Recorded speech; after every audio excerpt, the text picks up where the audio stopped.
Hi fellas, I just wanted to show you this alloy case jammer.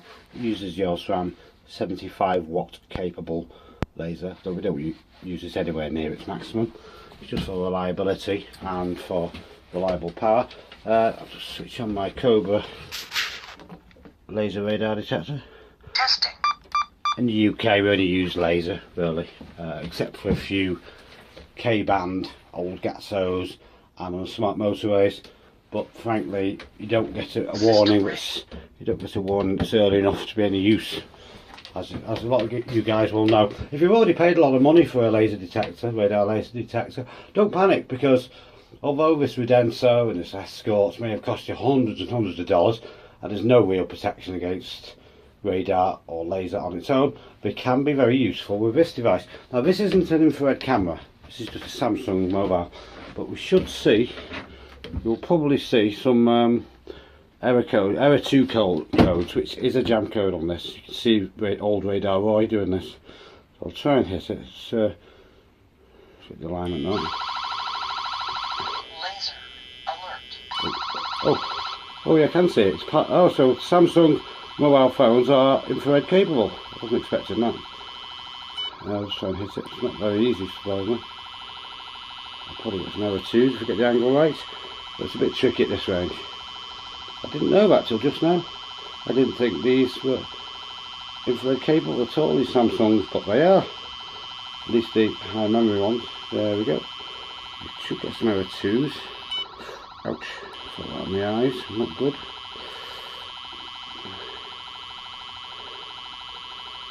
See, there we go. No error 2s yet. Oh yeah, there we go. Error 2, that's a jam code on this gun. This is an old gun, but nevertheless very reliable. This particular gun was made about 1995, so it's good going. I'm pleasantly surprised on this Samsung. I've never tried it to see if it was infrared. I wasn't expecting it to be. Probably get some more error 2s, I would think. Yeah, so put it against the wall. There we go, we're getting a constant error 2 there. It's quite tricky seeing both. Where are we? It's getting a constant error 2 there. Just about see the infrared. Just have to concentrate hitting it, I think. So if you point it at the wall, you normally get no target available, error 1. So I've learned something new on this video as well. This phone is infrared capable, which is a boon for me. I wasn't expecting that. Things in my way in my workshop.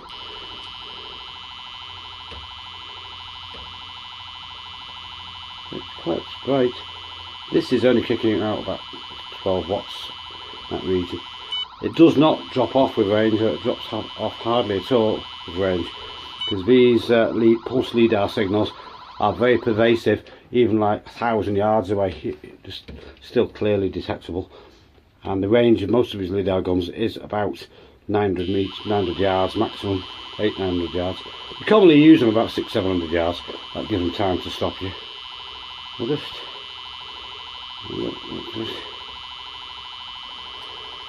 surprised we've not had more error 2s, but that's what you get at range on all jammers with this old gun anyway. I'll tell you what, I'll just give it a quick blast with the old laser rangefinder, which is a faster rate and a much smaller beam. It tends to be very hard to hit things with it. So I'll give it a whirl. I'll just keep the camera on that laser. 340, yes. Right, that's picking up. It's very hard to hit it, believe me. Especially when I'm trying to watch the phone as well. I'll be able to actually. Right.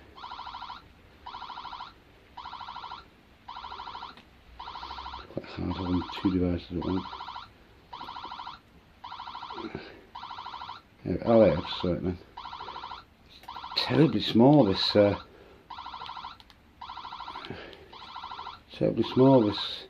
laser rangefinder. It's like a pinpoint. Oh, there we go, see that? There we go. That's quite impressive.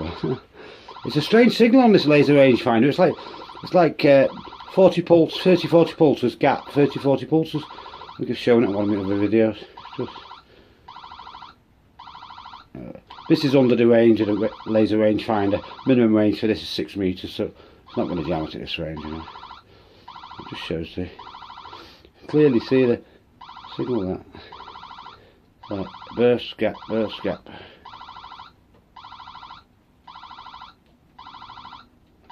Interesting, isn't it? So yeah, I've only got a couple of error 2s, but at this range it's very hard because of the distance between the output at the top and the input at the bottom. You've got to be a few meters away to get it to go in. So, and that's my nice newish Cobra, which is voice alerts and what have you. Really would recommend it for use. Really would recommend it for use for this. You know, it can save you a fortune in effect, because you get. I've been hit numerous times by the cops with a half decent laser detector, not as good as this, and I've actually been hit like trying to get me for speeding, and believe me, it does go off instantly, even at 500-600 yards, because there's so many reflections flying around. It can't fail to pick something up. There we go.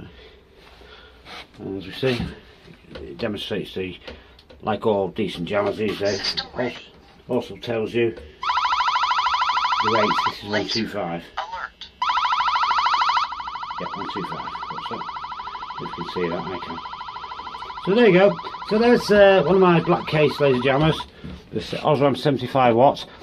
It's very agilent in that in the past all jammers just used an oscillator, but this is infinitely variable, so if it gets hit with like 125 hertz, one of the older guns, it will send back out 125 hertz, but with a different timing. Similarly, if it's hit with 340 2000 hertz, equally it adapts to 2000 hertz or whatever, but they all have differently timed outputs compared to the input, so this is what confuses it so well. So see you guys, catch you again.